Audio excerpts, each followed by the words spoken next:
il vostro comportamento, anche se siamo qua da tanto tempo, a volte la comunicazione si urta proprio alla barriera linguistica, a volte non ci capiamo bene. nit nag bu fekkente ne nit la buy jàpp nit da koy seetlu ca doxinam ak jëfam. Una persona lo si considera col suo modo di fare e i suoi atteggiamenti. kon dafa mel na yéen ànd ngeen ànd dëkkaale gi ngeen dëkkaale ak ñun ak nii ngeen di jëflante ñun yéen a xool ba gis ne ni ñuy doxee xëy na dëppoo na ak loo xam ne nit mën na koo jàppe nit. Se vi comportate in questo modo con noi, se perché siete arrivati alla conclusione, dopo averci osservato, dopo esserci avvicinato a noi, che il modo nostro di funzionare vi va bene. Nun nag ay jullit lañu. Noi siamo di fede musulmana. ay jullit nag buñ ko waxee mooy nit ki nga xam ne dafa gëm. Se parliamo di musulmani, sono persone che credono. ndax jullit buñ ko waxee xëy na mën na nekk koo xam ne dafay julli wala ngay def loo xam ne ku la seen jàpp ne jullit nga. Se parliamo di musulmani, a volte la persona è ferma soltanto agli atti cultuali, la fatto di preghiera, di digiunare e di avere comportamento di musulmano. mën naa feeñ ba noppi waaye bokk fekk nag la ngay jëf ci biir bokkut ak jëfi jullit mooy sa doxin ak sa jëf dara nekku ci loo xam ne jullit war na koo jëfee. A volte i comportamenti, il fatto di fare il digiuno e la preghiera può nascondere dietro la persona comportamenti che sono poco raccomandabili. moo tax buñ fi nekkee ngeen xam ne ay jullit lañ ba noppi tëg ànd kooku ngëm lépp lu nekk ngeen ànd ci ak nun bu ñuy toog ngeen toog wax ji sax mën naa bari te du ngeen ci xam dara waaye ngeen toog du ngeen yëg ne du ngeen ko mettitlu loolu lépp ak nite moo koy waral ak jàpp nit ki def ko ne sa bopp. Il risultato della vostra considerazione nei suoi confronti è il fatto che anche quando presenziate ai nostri incontri a conseguenze a volte non riuscite neanche a capire quello che stiamo dicendo, nonostante tutto quello voi state tranquilli seduti ad ascoltare, e questo è il rilevo proprio della vostra umanità. nuyu tamit nekk gi ñu fi nekk dañ fi nekk ngir ànd ak yéen moo tax wax naa sànq maire bi ak préfet bi ne ko ñëw ñu fi rek pour di wut suñu lu nu am dem waaye dañoo ñëw pour participer bokk ak yéen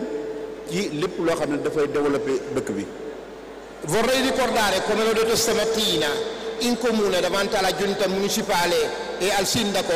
che il motivo della nostra permanenza dei concittadini senegalesi in Italia non è soltanto un motivo economico, arrivare, riempire le tasche e andare via, no, dobbiamo venire e portare il nostro contributo allo sviluppo, a costruire questo paese.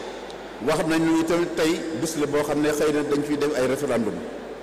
loolu it liñ ci mën a wax rek mooy ñi ci am ay këyit nga xam ne yoon may na leen ñu bokk ak ñoom ci seen dëkk mën ngeen a dem ba dugg ba nekk fi ay njiit loolu lépp mën na nekk kon lépp lu fi nekk ñu di ci yëngutu fexe leen ba di ci bokk bugg ci bokk ngeen di ci feeñ loolu dana leen wan ne bëgg ngeen a bokk ak ñoom ndax lu ñu leen ànd ak yéen te duñ ngeen leen gis dara lu ñu dugg ngeen di ci dugg day mel ne yéen ba léegi ñoom ñoo leen fat waaye yéen dugg leen ànd ak ñoom. Sappiamo che oggi e domani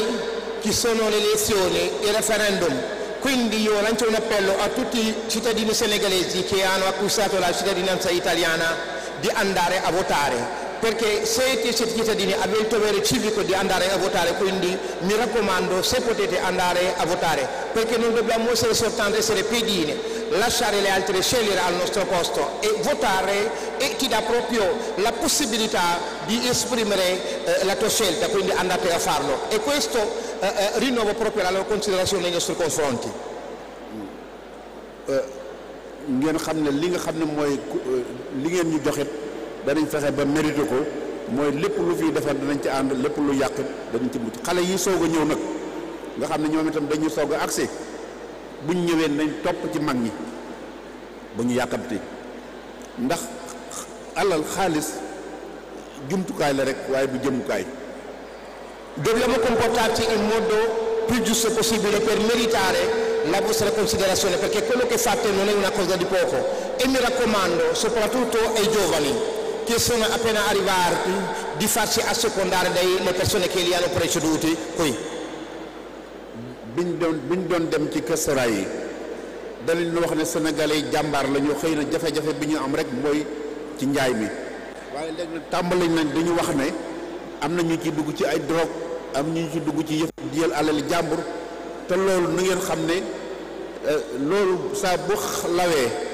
man mi ak consul ak ñi ñëpp ci lañ bokk maanaam sénégalais buñ ko waxee luñ wax ci moom rek ñun ñëpp noo ko bokk kon nañ koy bàyyi nañu bàyyi xel ne lépp lu ci nit di def na bàyyi xel ne du moom moo koy def waaye ñëpp la ci bool li ci dugalaale. Quando andiamo ad incontrare le autorità, a volte ci dicono che i senegalesi sono molto bravi. Il loro solo problema, unico problema è di vendere delle cose vietate, la vendita proprio che è vietato nelle piazze pubbliche. Ma ultimamente ci sono degli episodi legati al traffico di stupefacenti. E facendo queste cose andremo tutti a essere coinvolti, io, il primo capo e tutte le persone che sono qui presenti. Bu leen yàkkamti ànd leen ak mag ñi topp leen ci mag ñi kenn waxul ne ko nit nga ñëw dem ci daayira di joxe loolu taxul daayira jóg daayira ab ànd la ak dimbalante bu ngeen ñëwee ci dëkk da ngeen di fekk la fa nekk moo da kër googu bokk boo demee ab daayira nga fa nga dugg ci biir loola ànd ak ñoom ba xam la fa nekk ca dëkk ba nga soog waaye bul ñëw yàkkamti bëgg a defee da ngay ñëw rek jël xaalis loolu amul fenn xaalis mu ne su ko amee noonu boo jubee loo ca am da lay doy waaye boo dëngee loo ca mën a amit lu ko yokk ngay bëgg. Stava dicendo che i soldi non sono una fine ma un mezzo di arrivare a un fine, quindi non è una meta ma un modo di arrivare proprio a quello che noi cerchiamo. Mi appello, rinnovo l'appello nei confronti dei giovani che quando arrivano in un posto li prega di seguire l'esempio delle persone che li hanno preceduto in questo posto, le persone che sono anziani, che sono arrivate qua, che hanno sempre avuto un comportamento che permette alle persone di volerti bene. Stava parlando anche del Daira. Il concetto di Daira è un concetto di solidarietà. Noi ci accomuniamo, ci mettiamo insieme per poter trovare vie di risolvere i nostri problemi in quanto musulmani in queste congregazioni che sono le Daira. waaw loolu daal na ngeen ci gën a góorgóorlu yéen xale yi ndaw yi na ngeen góorgóorlu bu leen yàkkamti bu ngeen xasee ba ñëw fii moo xam ñëw ngeen fi ci ak lu ngeen fi mën a ñëwee ba egsi bu leen jàpp ne da ngeen di ñëw rek jël fi ndax mag ñii fi nekk day am na ñoo xam ne seeni doom sax boroomi kër lañu. Mi raccomando ai giovani, non avere fretta. Quando arrivate avvicinatevi alle persone che mi hanno preceduto, non dovete venire subito lì, no, adesso noi dobbiamo venire a riempirti le tasche e andare via. Non avere fretta, abbiate pazienza. Bu fekkoonte ne ñëw wut alal rek leen fi indi nga xam ne dañoo ñëw luñ mën a amee ko kon defe naa nëgën du leen fekk waaye na leen fi bàyyi ba nëgëni mooy téye seen ngor téye seen jom téye seen diine loolu tamit moo tax mu ñu may fii Sénégal loo xam ne moo ëpp ay milliards moo ëpp lu ne te loolu doxin rek ak jikko moo koy maye kon nag na ngeen roy ci ñooñu yéen itam kon nag ñoom ñii ni ngeen xam ne ñun tam fas na yéene ànd ak ñoom ci lépp loo xam ne rek dafay defar ci biir réew mi ñu ngi leen di sant bu baax di leen gërëm. Finirei per dire ai giovani che è importantissimo avere dei comportamenti proprio bene nei confronti dei nostri concittadini italiani, rispecchiare il buon comportamento di un vero credente e non andare a avere fretta ad riempirsi le tasche e andare via, perché dobbiamo sempre ricordare che il motivo della nostra permanenza non è soltanto economico, la gente pensa a arricchirsi, riempirsi le tasche e andare via, no, noi abbiamo una missione. Abbiamo un dovere da compiere, è quello di stare qua, lavorare, difendere la nostra religione, difendere anche i nostri valori e su questo educare anche i nostri figli su questi principi. Vi ringrazio di essere venuto e vi do proprio il saluto di tutta la comunità senegalese e dico grazie ancora una volta. Grazie mille, grazie mille.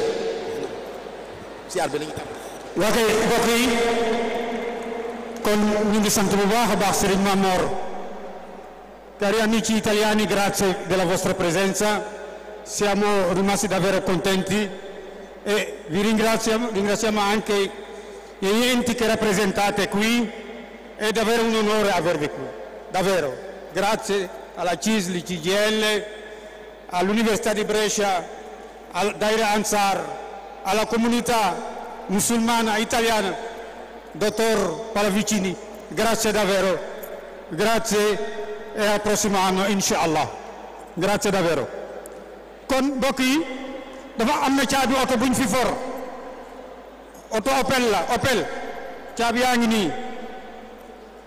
ñu ngi leen di fàtte ticket yi ñu def 10 € yi barkeelu leen ci yéen ñëpp kon xam naa dañuy tàmbali ziar bi bu ko defee ñu may ñi nga xam ne dañoo yor ay kaar te war a jëm ci barab yu sori ñu may ñi yor ay kaar te jëm ci barab yu sori ñu njëkk a ziare ñi nga xam ne dañoo féete Brescia ak li ko wër ñu may ñi sori te yori kaar bu ñu ziare ba noppi waa Brescia boo ko ziare ñépp dana mun ziare sëriñ bi dana toog ba ñépp ziare muy doog a jóg kon nanu ànd ak dal rek te xam ne ñépp daañ ko jox loxo incha allah.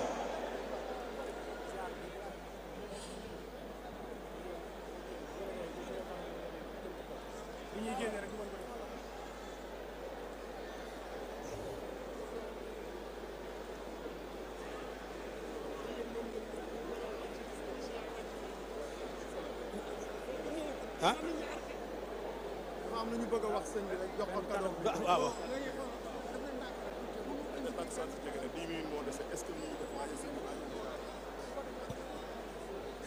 ñu may sëñ bi rek ñu déglu tuuti mu jotee leen ñaari kàddu rek.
kon nag yéen a ko déggandoo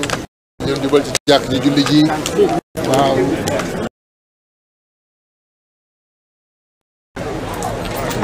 soxna yi nga xam ne bés bi ñoom lañ ko jagale